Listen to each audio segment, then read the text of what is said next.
নমস্কার বন্ধুরা, আশা করি সবাই সুস্থ আছেন, ভালো আছেন। আপনাদের বন্ধু আমি ডক্টর রাজদীপ মন্ডল, আপনাদের চ্যানেল বাংলা হোমিও হেলথের পক্ষ থেকে অনেক অনেক শুভেচ্ছা জানাই। বন্ধুরা আজ যে ভিডিওটি করতে চলেছি, অর্থাৎ যে আলোচনাটি আজকে আপনাদের সঙ্গে করতে চলেছি, সেই আলোচনার বিষয়বস্তু হলো প্যালপিটেশন। এর সঙ্গে আমরা সবাই পরিচিত, যেটাকে বলা হয়ে থাকে কি বুক ধড়পড় করা, মানে হৃৎপিণ্ডের অর্থাৎ হার্টের অস্বাভাবিক ধড়পড়ানি। এই অবস্থাকে আমরা বলে থাকি কি প্যালপিটেশন। সেই প্যালপিটেশন নিয়ে আলোচনা, এবং এই প্যালপিটেশনকে কোন কোন কার্যকারী হোমিওপ্যাথিক চিকিৎসার মাধ্যমে নিয়ন্ত্রণ করা যায় সেই বিষয়ে আলোচনা করব। অর্থাৎ হোমিওপ্যাথি কিভাবে এই সমস্যা থেকে মুক্তি দিতে পারে, অর্থাৎ মুক্তি দিতে সাহায্য করে, তার সম্পূর্ণ বিস্তারিত তথ্য আজ আপনাদেরকে জানাবো। এবং সেই সঙ্গে এই হোমিওপ্যাথি চিকিৎসা শাস্ত্রের মাধ্যমে কোন কোন হোমিওপ্যাথিক ওষুধ ব্যবহার করব সেগুলো আলোচনা করব। প্যালপিটেশন সাধারণত উদ্বেগ, মানসিক চাপ অথবা অন্যান্য শারীরিক সমস্যার কারণে হতে পারে। এই ভিডিওতে আমরা জানবো কিভাবে হোমিওপ্যাথিক ওষুধগুলি এই সমস্যা মোকাবিলায় কার্যকরী হতে পারে এবং কিভাবে আপনি আপনার স্বাস্থ্যের উন্নতি করতে পারেন এই হোমিওপ্যাথিক ওষুধ দ্বারা, সেগুলোই আজ আমরা জানবো। তাই আশা করবো বন্ধুরা আজকে ভিডিওটি স্কিপ না করে সম্পূর্ণ দেখবেন। আর যদি আজকে আলোচনা দেখে আপনাদের যদি ভালো লেগে থাকে এবং আমার কথা যদি ভালো লেগে থাকে, যদি মনে হয় আজকে আলোচনা আপনাদেরকে উপকৃত করছে, তাহলে অবশ্যই বন্ধুরা একটি লাইক করবেন এবং সেই সঙ্গে কমেন্ট করবেন, অনেক অনেক করে শেয়ার করবেন। আর যে সমস্ত বন্ধুরা এখনো চ্যানেলটিকে সাবস্ক্রাইব করেনি, সেই সমস্ত বন্ধুদের একান্তভাবে অনুরোধ করবো চ্যানেলটি তাদের সাবস্ক্রাইব করে দিন এবং সেই সঙ্গে বেল আইকন অন করে দিন। চলুন আলোচনা শুরু করা যাক। সাক্ষাৎকারের আগে বা পরীক্ষার আগে বা পরীক্ষার ফলাফল বেরোনোর আগে বুক ধড়ফড় করা হলো একটা সাধারণ ব্যাপার। বলতে পারেন এটি সাধারণভাবে ব্যবহৃত একটা বাক্যাংশ যা উত্তেজনাপূর্ণ প্রত্যাশার অনুভূতি বর্ণনা করে থাকে, যেখানে হার্টবিট অর্থাৎ হৃদস্পন্দন স্বাভাবিকের চেয়ে একটু দ্রুত চলতে থাকে। অর্থাৎ হার্ট কখনো কখনো অত্যাধিক ঝাঁকুনি বা স্পন্দিত অনুভূতি সম্মুখীন হয়ে থাকে, যা আপনাকে অস্বস্তি একটা দিয়ে থাকে, আপনার মধ্যে একটা ভীষণভাবে অস্বস্তি বোধ তৈরি করে। এই ধরনের অস্বাভাবিক স্পন্দন সংবেদন অবস্থাকে এবং তার মাধ্যমে তৈরি হওয়া অস্বস্তি অবস্থাকে আমরা বলে থাকি কি ধড়পড়, মানে প্যালপিটেশন। আশা করি প্যালপিটেশন কি জিনিস সেটা আপনারা বুঝতে পারলেন। প্যালপিটেশন হলো এমন অনুভূতি যেখানে একজন ব্যক্তি হৃৎপিণ্ডে কম্পন বা ফ্লাটারিং সংবেদন অনুভব করে থাকে। কেউ কেউ এটিকে হৃদস্পন্দন বা দ্রুত বা জোরদার অর্থাৎ খুব জোরে জোরে র্যাপিড হৃদস্পন্দন হিসেবে বর্ণনা করে থাকেন। এই বুকে ধড়পড়ানি কিন্তু অনেক ক্ষেত্রে হার্ট ডিজিজ ছাড়াই হতে পারে। আমরা অনেকেই ভেবে থাকি যে বুক ধড়পড়ানি মানে হার্টের কোনো সমস্যা হয়েছে। হ্যাঁ, অবশ্যই অবশ্যই হার্টের প্যাথোলজিক্যাল কন্ডিশনের জন্য কিন্তু এটা হয়ে থাকে, কিন্তু এটা ছাড়াও অর্থাৎ হার্ট ডিজিজ ছাড়াও কিন্তু অনেক কারণে বুক ধড়পড়ানি হয়ে থাকে। তবে বেশিরভাগ ক্ষেত্রে এই বুক ধড়পড় করাটা, এই লক্ষণটা কি হয় না হার্টের প্যাথোলজিক্যাল কন্ডিশনকে নির্দেশ করে থাকে, অর্থাৎ আপনার হার্টে কোনো প্যাথোলজি ডেভেলপ হয়েছে সেটাকে নির্দেশ করে থাকে। যদি বুকের ব্যথা, মাথা ঘোরা, অজ্ঞান হয়ে যাওয়া, ব্ল্যাক আউটের মতো যদি সমস্যা হয় এবং তার সঙ্গে যদি এই ধড়পড়ানি থাকে, তাহলে অবশ্যই এই বিষয়টাকে উপেক্ষা করবেন না, তাহলে কিন্তু অনেক বড় ক্ষতি হয়ে যেতে পারে। বিষয়টিকে গুরুত্ব দিন, গুরুত্ব সহকারে বিবেচনা করুন এবং প্রয়োজনে আপনি একজন বিশিষ্ট চিকিৎসকের পরামর্শ নিন এবং তার সঙ্গে ফাইন্ড আউট করুন যে কেন আপনার এই বুক ধড়পড়ানিটা হচ্ছে, অর্থাৎ কারণটাকে খুঁজে বার করুন। একজন পূর্ণবয়স্ক মানুষের ক্ষেত্রে হার্টবিট স্বাভাবিক অবস্থাতে প্রতি মিনিটে 72 বার হয়ে থাকে। তবে এই হার্টবিট কিন্তু ব্যক্তি বিশেষে একটা অ্যাভারেজ কাউন্টিং এ আনা হয়, সেটা হচ্ছে কি 60 থেকে 100। এটা ব্যক্তি বিশেষে হয়ে থাকে, সেই জন্য একটা অ্যাভারেজ কাউন্টিং আনা হয়েছে 60 থেকে 100 বার হার্টবিট আপনার হবে। এই স্বাভাবিকের তুলনায় যদি কম হয় বা বেশি হয়, তখন বলতে হয় যে আপনার শরীরে একাধিক অসুস্থতার লক্ষণ আছে, অর্থাৎ আপনার শরীরে অনেক রোগ আছে, একের অধিক কোনো রোগ আছে, তার কারণে আপনার এই অস্বাভাবিক হার্টবিট দেখা যাচ্ছে। যদি প্রতি মিনিটে 100-র বেশি হার্টবিট হয়ে থাকে তখন সেই অবস্থাকে আমরা বলে থাকি ট্র্যাকিকার্ডিয়া। আর যদি প্রতি মিনিটে 60 বারের যদি কম হার্টবিট হয়ে থাকে তখন সেই অবস্থাকে আমরা বলে থাকি কি ব্র্যাডিকার্ডিয়া। এবার আমরা জানবো যে কোন কোন কারণে প্যালপিটেশন হয়ে থাকে। এক হচ্ছে মানসিক উদ্বেগ, অ্যাংজাইটি। দৈনন্দিন জীবনে বিভিন্ন কারণে মানসিক চাপ এবং উদ্বেগ বাড়তে পারে এবং অনেকেই কি করে সেই চাপ সামলাতে পারেন না, আর এর থেকে কি হয় হার্টবিট বেড়ে যায়, এরকম লক্ষণ প্রকাশ পেয়ে থাকে। কোনো বিষয়ে প্রচন্ড অ্যাংজাইটি ফিল করলে কি হয় তার থেকে বুক ধড়ফড়ানি হতে থাকে। নেক্সট কারণ হচ্ছে কি শরীরচর্চা করার পর অনেকক্ষণ ধরে যদি আপনি ব্যায়াম করেন বা জিম করেন তার জন্য কি হয় আপনার হার্টবিট বেড়ে যায়। শরীরচর্চার পরে কি হয় পেশিগুলো আরো সক্রিয় হয়ে ওঠে, সেই জন্য এমন ঘটনা ঘটে থাকে। ব্যায়াম করার পর যদি আপনার বুক ধড়ফড়ানি হয়ে থাকে ভয় পাওয়ার কিছু নেই বন্ধুরা, এটা স্বাভাবিক ব্যাপার। কিছুক্ষণের মধ্যে দেখবেন আপনার এটা স্বাভাবিক হয়ে গেছে। নেক্সট কারণ হচ্ছে কি ঋতুস্রাবের সময় অর্থাৎ ডিউরিং মেনস্ট্রুয়েশনের সময় হরমোনের মাত্রার পরিবর্তনের কারণে হার্টবিট বাড়তে পারে। এছাড়া প্রেগনেন্সির সময় বা মেনোপজের সময় যখন মেনস্ট্রুয়াল সাইকেল বন্ধ হয়ে যায় সেই মেনোপজাল এজের সময় কি হয় মাঝে মধ্যেই বুক ধড়ফড়ানি হতে থাকে। এরকম অবস্থায় যদি বুক ধড়ফড়ানি হয়ে থাকে তাহলেও বন্ধুরা চিন্তার কিছু নেই। নেক্সট কারণ হচ্ছে কি শরীরের তাপমাত্রা বৃদ্ধি পেলে। হঠাৎ করেই যদি শরীরের তাপমাত্রা বেড়ে যায় তাহলে কি হয় বুক ধড়ফড়ানি বেড়ে যায়। দৈনন্দিন জীবনে বিভিন্ন অভ্যাসের কারণে হার্টবিটের হার বাড়তে পারে, সবসময় এটি গুরুতর হয়ে ওঠে না, অর্থাৎ ততটা ইম্পর্টেন্স হয়ে ওঠে না। এই ধড়পড় মাত্র কয়েক সেকেন্ডের জন্য স্থায়ী হয়, তারপর এটা আবার স্বাভাবিক হয়ে যায়।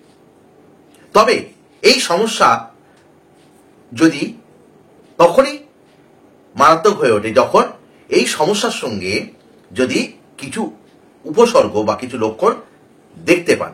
সেগুলো কি না বুকে ব্যথা হওয়া, শ্বাস নিতে কষ্ট হওয়া, মাথা ঘোরা, অজ্ঞান হয়ে যাওয়া, এরকম লক্ষণের সঙ্গে যদি বুক ধড়ফড়ানি থেকে থাকে তাহলে কিন্তু খুবই খুবই চিন্তার বিষয়।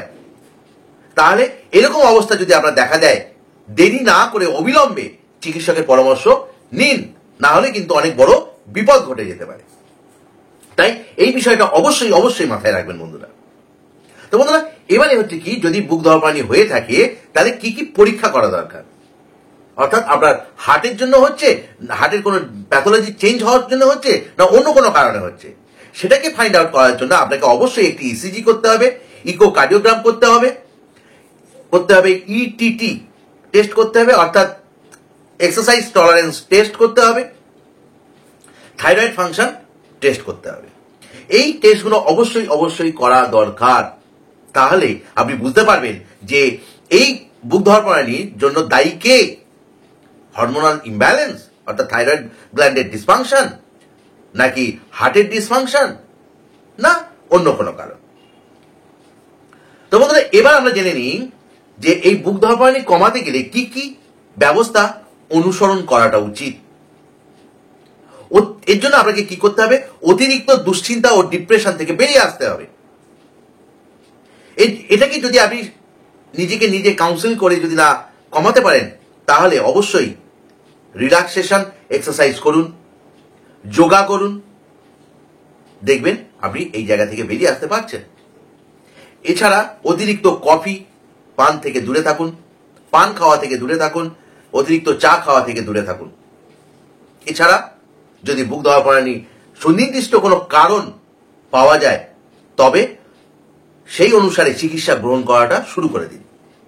অর্থাৎ যদি আপনি কারণকে খুঁজে পান কোন কারণের জন্য আপনার হচ্ছে তাহলে অবশ্যই চিকিৎসকের কাছে যান এবং তার পরামর্শ অনুসারে ওষুধ খাওয়া শুরু করুন। তাহলে বন্ধুরা চলুন এবার জেনে নেওয়া যাক এই প্যালপিটেশনের জন্য হোমিওপ্যাথিক চিকিৎসার মাধ্যমে লক্ষণ ভিত্তিক এবং কারণ ভিত্তিক কোন কোন হোমিওপ্যাথিক ওষুধ ব্যবহার করতে হবে, তাহলে আমরা খুব সহজেই এই সমস্যা থেকে বেরিয়ে আসতে পারবো। দুশ্চিন্তার কারণে যদি বুক ধড়ফড় হয়ে থাকে, এটি হলো ধড়ফড়ানের অর্থাৎ বুক ধরপড়ার অন্যতম প্রধান কারণ দুশ্চিন্তা। পরীক্ষার সময়, ইন্টারভিউ দিতে যাওয়ার সময় বা কোনো অজানা ব্যক্তির সাথে দেখা করতে যাওয়ার সময় এরকম ঘটনা ঘটে থাকে। যাই হোক, তারা যদি দীর্ঘস্থায়ী হয়ে থাকে, স্বাভাবিকভাবে হলো, ঠিক হয়ে গেল, ঠিক আছে। কিন্তু এটা যদি ক্রনিক হয়ে থাকে তাহলে এই সমস্যা থেকে বেরিয়ে আসাটা অত্যন্ত জরুরি, না হলে এটি আস্তে আস্তে আপনার হার্ট ডিজিজ ডেভেলপ করে দেবে। তাই এই দুশ্চিন্তার কারণে বুক ধরপড়ানি যদি হয়ে থাকে, এই অবস্থা থেকে বেরিয়ে আসতে সাহায্য করে কিন্তু আর্জেন্টাম নাইট্রিকাম এবং আর্সেনিক অ্যালবাম। এবার জেনে নিই যে এই দুটি ওষুধকে কিভাবে ব্যবহার করতে হবে। এই দুটি ওষুধকে 2 ফোঁটা করে দিনে 2 বার করে ব্যবহার করবেন। তবে আরো কিছু লক্ষণ আছে, সেগুলো মিলিয়ে এই দুটি ওষুধকে ব্যবহার করতে হবে এবং এটিকে ব্যবহার করতে হবে কম করে 1 মাস। নেক্সট হচ্ছে কি, শারীরিক পরিশ্রমের কারণে যদি বুক ধরপড়ানি হয়ে থাকে, যদি আপনার হার্ট দুর্বল হয়ে পড়ে বা আপনি যদি ধূমপান করে থাকেন, এছাড়া এই সমস্ত কন্ডিশনের জন্য যদি আপনি সামান্য পরিশ্রমের পরে যদি প্রচন্ড দুর্বলতা অনুভব করেন, মনে হয় যেন প্রচুর পরিশ্রম করে ফেলেছেন, এরকম যদি অনুভূতি হতে থাকে, সেক্ষেত্রে এক্সেলেন্ট মেডিসিন স্পাইজেলিয়া এবং ডিজিটালিস। তবে ডিজিটালিস সেই লক্ষণের ক্ষেত্রে ব্যবহার করব যেখানে ব্র্যাডিকার্ডিয়া আছে, অর্থাৎ আপনার হার্টবিট স্বাভাবিকের তুলনায় কমে গেছে, অর্থাৎ 60-এর নিচে নেমে গেছে। এইরকম কন্ডিশনে সামান্য নড়াচড়া করলে আপনি যদি আপনার মধ্যে যদি বুক ধরপড়ানি বেড়ে যায়, তাহলে তার জন্য ডিজিটালিস এক্সেলেন্ট মেডিসিন। আর স্পাইজেলিয়া কখন ব্যবহার করব না, বুক ধরপড় করছে, তার সঙ্গে আপনার হাতগুলো বাহুগুলো প্রচন্ড ব্যথা করছে, সেই কন্ডিশনের জন্য, বিশেষ করে লেফট সাইডে বাহু ব্যথা করছে, তাহলে স্পাইজেলিয়া এক্সেলেন্ট মেডিসিন। এক্ষেত্রেও এই ওষুধ দিনে 2 বার করে 30 পোটেন্সি ব্যবহার করব 1 মাস। তারপর কন্ডিশন বুঝে রিপিটেশনের কথা ভাববো কিন্তু ওষুধগুলোর ক্ষেত্রে। নেক্সট বড় কারণ অ্যানিমিয়া, রক্তাল্পতা। এই রক্তাল্পতার কারণে বুক ধরপড়ানি কিন্তু হয়ই বন্ধুরা। আর তার সঙ্গে কি হয়, শরীরটা ফ্যাকাশে হয়ে যায়, প্রচন্ড ক্লান্তি অনুভব করে, সঙ্গে ঘুম ঘুম ভাব অনুভব করে থাকে। এইরকম অবস্থায় কারণে যে বুক ধরপড়ানি তৈরি হয়, তাকে খুব সুন্দরভাবে সারিয়ে তুলতে সাহায্য করে ন্যাটামিউর 30 এবং ফেরামেট 30। এই দুটি ওষুধ আলাদাভাবে ব্যবহার না করে আপনারা একই সাথে ব্যবহার করতে পারেন। ন্যাটামিউর 30 সকালে 1 বার করে, ফেরামেট রাত্রে 1 বার করে, কন্টিনিউ 1 মাস। নেক্সট হচ্ছে কি, তামাকজাত দ্রব্যের ব্যবহারের কারণে বুক ধরপড় হওয়ার আরেকটি বড় কারণ হলো কিন্তু তামাকজাত দ্রব্যের ব্যবহার। যেমন হচ্ছে ধূমপান করা, তামাক চিবানো অর্থাৎ খৈনি, গুড়াকু, এই সমস্ত ব্যবহার করা। এই ধরনের জিনিস ব্যবহার করার কারণে যদি সামান্য কারণে আপনি খুব পরিশ্রমী হয়ে ওঠেন, অর্থাৎ প্রচন্ড দুর্বলতা অনুভব করেন, মনে হয় যেন কত কাজ না করেছেন, এবং তার সঙ্গে বুকটা প্রচন্ডভাবে ধরপড় করতে থাকে, এরকম পরিস্থিতিতে যে মেডিসিন, যে হোমিওপ্যাথিক ওষুধটি আপনাকে এই জায়গা থেকে বেরিয়ে আসতে সাহায্য করে, সে হচ্ছে ট্যাবেকাম, এক্সেলেন্ট ট্যাবেকাম, এবং তাকে সাহায্য করে কনভ্যালেরিয়া। ট্যাবেকাম 30 ব্যবহার করব দিনে 2 বার করে 1 মাস, এবং তার সঙ্গে কনভ্যালেরিয়া মাদার টিনচার ব্যবহার করব 10 ফোঁটা করে দিনে 2 বার করে 1 মাস। দেখবেন দারুণ রেজাল্ট পাবেন। নেক্সট হচ্ছে কি, হাইপারথাইরয়েডিজম। হাইপারথাইরয়েডিজম দ্বারা সৃষ্টি হওয়া বুক ধরপড়ানি, অর্থাৎ এটা কি জিনিস না, থাইরয়েড গ্ল্যান্ডের অত্যাধিক কাজের কারণে, তার ফাংশনের কারণে অত্যাধিকভাবে থাইরয়েড হরমোন সিক্রেশন হতে থাকে, সেই অবস্থাকে আমরা বলে থাকি হাইপারথাইরয়েডিজম। এই হাইপারথাইরয়েডিজম অর্থাৎ অধিক থাইরয়েড হরমোন সিক্রেশন হওয়ার কারণে কি হয়, বুক ধরপড়ানি লক্ষণ ডেভেলপ হয়ে থাকে, যেটা কিনা এই থাইরয়েড গ্ল্যান্ডের ডিসফাংশনের জন্য ডেভেলপ হয়। এই অবস্থাকে খুব সুন্দরভাবে সারিয়ে তুলতে সাহায্য করে আয়োডাম। আয়োডাম 200 সকালে খালি পেটে 1 বার করে খাবেন, কম করে 15 দিন। আর আরেকটা মেডিসিন খুব ভালোভাবে সাহায্য করে, সে হচ্ছে স্পঞ্জিয়া। স্পঞ্জিয়া 30। যদি এই থাইরয়েড গ্ল্যান্ডের এনলার্জমেন্ট থাকে, তার সঙ্গে থাইরয়েড হরমোন বেশিভাবে নিশ্চিত হচ্ছে, অর্থাৎ হাইপারথাইরয়েডিজম ডেভেলপ হয়েছে, তার সঙ্গে বুক ধরপড় করছে, তাহলে সেক্ষেত্রে Spongia excellent excellent excellent. Spongia 30 ব্যবহার করতে হবে, দিনে 2 বার করে 1 মাস। তো বন্ধুরা, নেক্সট হচ্ছে কি অ্যাসিডিটি বা গ্যাস্ট্রিক সমস্যা। এটা কিন্তু ভীষণভাবে সবাই আক্রান্ত এর কারণে। অর্থাৎ এই অত্যাধিক অ্যাসিডিটি, হাইপার অ্যাসিডিটি, তার সঙ্গে গ্যাস্ট্রিকের সমস্যার কারণে যদি বুক দরকার হয়ে থাকে, সেই অবস্থাকে ঠিক করতে সাহায্য করে লাইকোপোডিয়াম আর অ্যাবিস ক্যান অর্থাৎ অ্যাবিস ক্যানাডেন্সিস, দুজনে দারুণভাবে সাহায্য করে থাকে। তবে যদি আপনার অ্যাসিডিটি বিকেলে প্রচন্ড বৃদ্ধি পেয়ে থাকে, সামান্য 2-1 গাল খেলেই পেটটা ভরে যায়, লিভার ডিসঅর্ডার যদি থাকে, তাহলে সেক্ষেত্রে লাইকোপোডিয়াম এক্সেলেন্ট। গরম গরম খাবার খেতে পছন্দ করেন, নুন খেতে পছন্দ করেন, মিষ্টি খেতে পছন্দ করেন, তাহলে লাইকোপোডিয়াম এক্সেলেন্ট।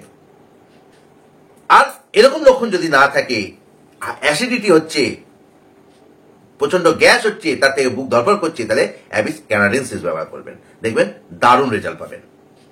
তবে বন্ধুরা, এছাড়া কিন্তু আরো অনেক অনেক অনেক মেডিসিন আছে, সব এখানে বলাটা সম্ভব হলো না বন্ধুরা। তো যেটুকুনি বললাম, আশা করি বন্ধুরা আপনারা ভালোভাবে বুঝতে পেরেছেন, এবং এই কন্ডিশনগুলোই সবচেয়ে বেশি আমরা পেয়ে থাকি। তো বন্ধুরা, যদি আজকে আলোচনা আপনাদের ভালো লেগে থাকে, তাহলে অবশ্যই অবশ্যই একটি লাইক করবেন এবং অনেক অনেক করে শেয়ার করবেন আর কমেন্ট করবেন। আর যদি আপনাদের প্রয়োজন হয় এই ওষুধগুলো, তাহলে অবশ্যই স্ক্রিনে দেওয়া নাম্বারের মাধ্যমে আমার সাথে যোগাযোগ করে তবেই কিন্তু গ্রহণ করবেন। আর যে সমস্ত বন্ধুরা এখনো পর্যন্ত চ্যানেলটিকে সাবস্ক্রাইব করেনি, সেই সমস্ত বন্ধুদের বলবো তাড়াতাড়ি চ্যানেলটিকে তাড়াতাড়ি সাবস্ক্রাইব করে দিন এবং সেই সঙ্গে বেল আইকন অন করে দিন। সবাই ভালো থাকুন, সুস্থ থাকুন। জয় জয় অ্যানিম্যান, জয় জয় হোমিওপ্যাথি। ধন্যবাদ বন্ধুরা।